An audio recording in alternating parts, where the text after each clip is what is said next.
आप देख रहे हैं पब्लिक टाइम्स। नमस्कार, मैं सुमंत कुमार। चलिए जानते हैं देवरिया की खास खबर। देवरिया मुख्य विकास अधिकारी प्रत्युष पांडे ने सड़क दुर्घटनाओं को प्रभावी रूप से नियंत्रित किए जाने के लिए सभी जुड़े विभागों को आपसी समन्वय के साथ कार्य करते हुए एहतियाती उपायों को अपनाए जाने तथा अन्य आवश्यक प्रबंधन सुनिश्चित किए जाने के निर्देश दिए हैं। उन्होंने कहा कि सड़क दुर्घटनाओं में कमी आए व जनहानि न हो, इसके लिए सभी को अपने दायित्वों को पूरी निष्ठा के साथ निभाने की आवश्यकता है। सीडीओ प्रत्युष पांडे ने बताया कि सड़क दुर्घटना में घायल को अस्पताल पहुंचाने वाले व्यक्ति गुड सैमरिटन को सड़क सुरक्षा कोष से 5,000 रुपए प्रोत्साहन राशि देने का प्रावधान है। ये राशि सड़क सुरक्षा कोष से आवंटित की जाती है। सीडीओ ने नागरिकों से सड़क दुर्घटना में घायल व्यक्तियों को अस्पताल पहुंचाने की अपील की, जिससे उनकी जान बचाई जा सके। उन्होंने बताया कि राजमार्ग पर सड़क दुर्घटना में घायल व्यक्ति की सहायता के लिए national highway authority of India का हेल्पलाइन नंबर 1033 या 108 नंबर डायल कर मदद पहुंचाई जा सकती है। सीडीओ ने बताया कि 1033 नंबर डायल करते ही हाईवे पर एम्बुलेंस, क्रेन और व्हीकल तीनों पहुंचते हैं और आवश्यकतानुसार घायल का सहयोग करते हैं। गौरी बाजार ट्रेन में यात्रा के दौरान एक यात्री जहर खुरानी का शिकार हो गया। जहर खुरा उसके सभी सामानों को लेकर फरार हो गए थे। गौरी बाजार रेलवे स्टेशन पर उतरे यात्री की हालत को देखते हुए आसपास के लोगों ने डायल 112 पुलिस को फोन कर सूचना दिया। पुलिस ने जहर खुरानी के शिकार यात्री को सीएचसी भेजा। गौरी बाजार रेलवे स्टेशन पर शुक्रवार सुबह एक ट्रेन यात्री बेहोशी की हालत में मिला। आसपास के लोगों की नजर पड़ी तो पहचानने में जुट गए। चाय पिलाने पर थोड़ा होश आया तो किसी तरह परिवार का मोबाइल नंबर बता सका। सूचना पर पहुंची यूपी डायल पुलिस ने परिवार के लोगों से संपर्क किया। विकसित भारत संकल्प यात्रा अभियान के संदर्भ में देर शाम विकास भवन स्थित गांधी सभागार में जिला प्रशासन एवं भाजपा संगठन के पदाधिकारियों की आवश्यक बैठक आहूत हुई। बैठक में भारत सरकार द्वारा आयोजित विकसित भारत संकल्प यात्रा को जनपद के कोने कोने तक किस प्रकार पहुंचाया जाए, यात्रा का मुख्य उद्देश्य सार्थक हो, इस पर विस्तृत चर्चा हुई। भाटपारानी थाना क्षेत्र के बहियारी बघेल में आधा दर्जन लोगों द्वारा सरकारी जमीन पर वर्षों से अवैध कब्जा किया गया था, जिसे प्रशासन ने संज्ञान में लेकर शुक्रवार को बुलडोजर लगाकर खाली करा दिया। प्रशासन की इस कार्रवाई से हड़कंप मच गया। कब्जाधारियों ने प्रशासन पर बिना सूचना की कार्रवाई का आरोप लगाया है। देवरिया जिला निर्वाचन अधिकारी जिलाधिकारी अखंड प्रताप सिंह ने बताया कि अहर्ता 1 जनवरी 2024 के आधार पर निर्वाचक नामावलियों के विशेष संक्षिप्त पुनरीक्षण संबंधित कार्य 27 अक्टूबर 2023 से निरंतर अग्रसर है। आयोग द्वारा विशेष अभियान की अंतिम तिथि 2 एवं 3 दिसंबर 2023 को निर्धारित है। जनपद के समस्त मतदेय स्थलों पर बीएलओ प्रातः 10 बजे से शाम 4 बजे तक उपस्थित रहकर आयोग के निर्देशानुसार दावा आपत्तियां प्राप्त करेंगे। सार्वदेशिक बर्नवाल प्रतिनिधि सभा के तत्वाधान में गुरुवार को समाजसेवी व बर्नवाल गौरव से सम्मानित स्वर्गीय भृगुनाथ प्रसाद बर्नवाल की जन्मदिन पर सुंदरकांड पाठ का आयोजन किया गया।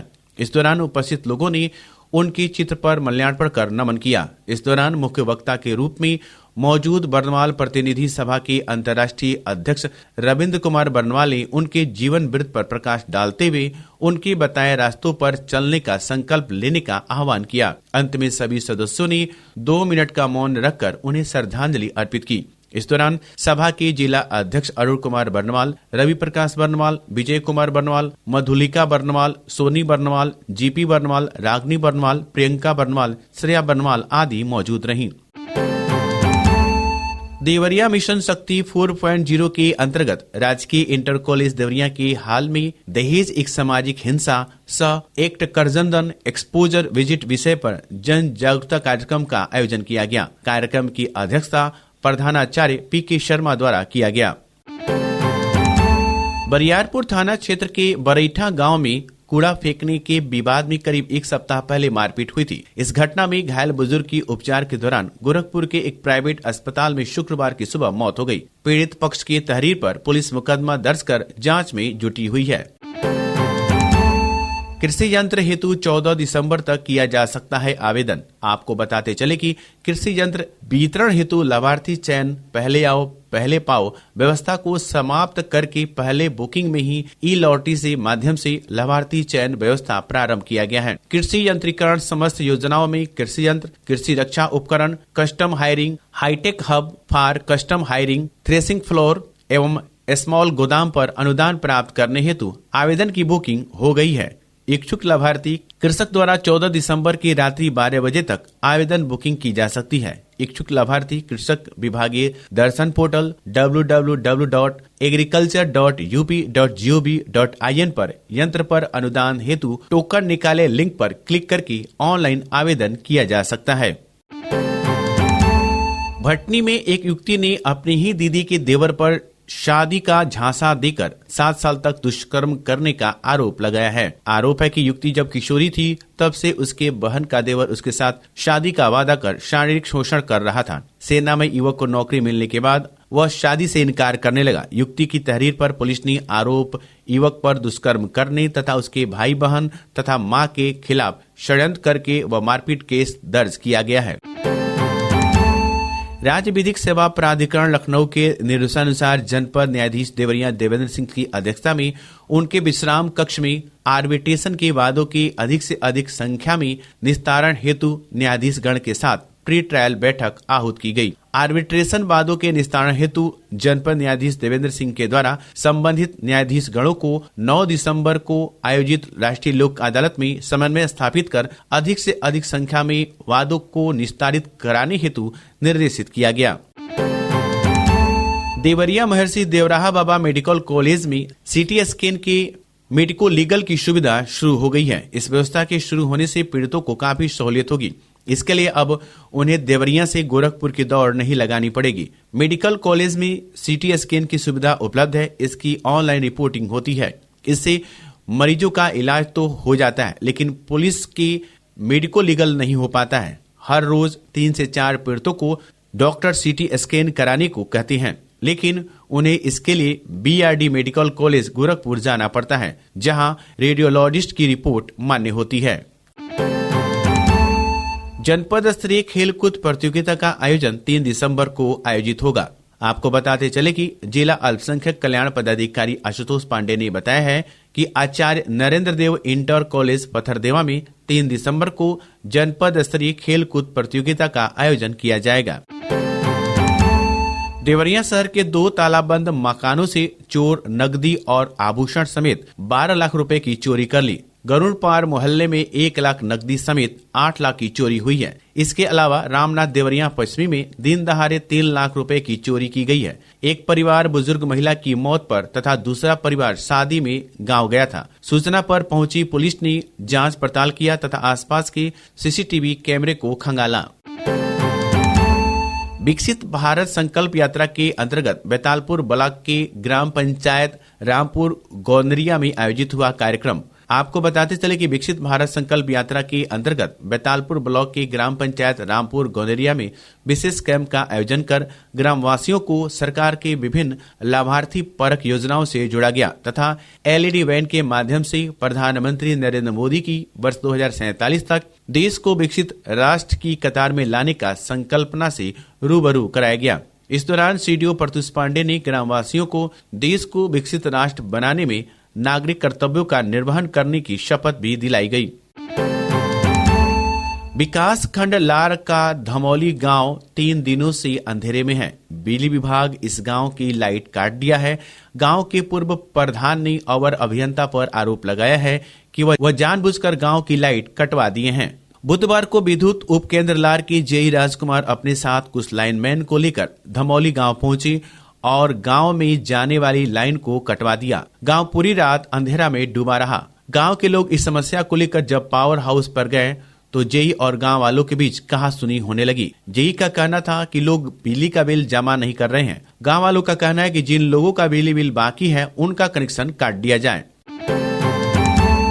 जिला दिव्यांग जन सशक्तिकरण विभाग द्वारा निःशुल्क चिन्हांकन पंजीकरण शिविर का आयोजन किया गया। आपको बताते चले कि मुख्य विकास अधिकारी प्रत्युष पांडे ने बताया कि जनपद में जिला दिव्यांगजन सशक्तिकरण विभाग द्वारा दिव्यांगजनों के आवागमन को सुगम बनाने तथा उन्हें समाज की मुख्य धारा से जोड़ने हेतु जिन्होंने विगत 3 वर्षों में किसी शासकीय योजना से निःशुल्क उपकरण प्राप्त न किए हों, दिव्यांगजनों को सहायक उपकरण, ट्राईसाइकिलिंग, व्हीलचेयर, कान की मशीन, बैसाखी, leprosy kit, MR kit, smart cane आदि उपकरण उपलब्ध कराए जाने हेतु विकास खंडवार निःशुल्क चिन्हांकन पंजीकरण शिविर का आयोजन किया जाएगा।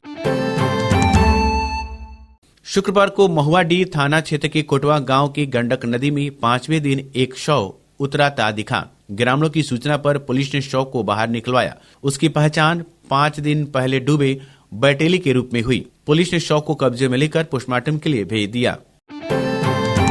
कृषि सूचना तंत्र सुदृढ़ीकरण एवं कृषक जागरूकता कार्यक्रम के क्रियान्वयन हेतु विकास खंडवार कृषि निवेश मेले का आयोजन किया जाएगा। आपको बताते चले कि मुख्य विकास अधिकारी प्रत्युष पांडे ने बताया है कि कृषि उत्पाद में वृद्धि हेतु कृषि प्रसार, कृषि निवेश तथा तकनीकी प्रबंधन योजना के अंतर्गत संचालित कृषि सूचना तंत्र सुदृढ़ीकरण एवं कृषक जागरूकता कार्यक्रम के क्रियान्वयन हेतु विकास खंडवार कृषि निवेश मेले का आयोजन किया जाएगा। मुख्य विकास अधिकारी ने बताया कि 4 दिसंबर को पत्थरदेवा व तरकुलवा, 5 दिसंबर को देसही देवरिया व रामपुर कारखाना, 6 दिसंबर को देवरिया सदर व बैतालपुर, 7 दिसंबर को गौरी बाजार व रुद्रपुर, 8 दिसंबर को सलेमपुर व भटनी, 11 दिसंबर को बनकटा व भाटपारा, 12 दिसंबर को भागलपुर व लार तथा 14 दिसंबर को भलवनी व बरहज में कृषि निवेश मेले का आयोजन संबंधित विकास खंडवार परिसर में पूर्वाह्न 10 बजे से शाम 5 बजे तक किया जाएगा।